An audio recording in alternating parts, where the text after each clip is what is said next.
ফেরেশতা, এ জমিন, তোমরা যারা জমিন ধ্বংস করে দিতে চাও, আমি আল্লাহ দেখতেছি কেমন গুনাহ হইতেছে।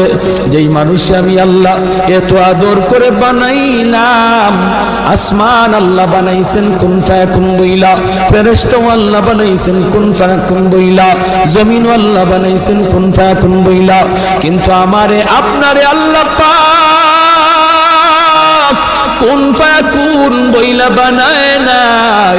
আমাকে আপনাকে যখন আল্লাহ বানাইছে, খালাকতু বিয়াদাইয়া, আল্লাহ বলে আমি আমার নিজের হাত দিয়া বান্দা বান্দিরে বানাইছি। কারণ এই চেহারার মধ্যে এত দামি কপাল, ওই কপাল দিয়া বান্দা আমার কুদরতি কদমে সাজদা দিবে। এই কপালটার এত দাম, এই কপাল কুন ফায়াকুন বললে হয় না, এই কপাল ফেরেশতাদের হাতে বানাইলেও হয় না, আমি আল্লাহ নিজের হাতে বানাইছি। ভিডিওটা যদি ভালো লাগে চ্যানেলটা লাইক এবং সাবস্ক্রাইব করে পাশে থাকবেন।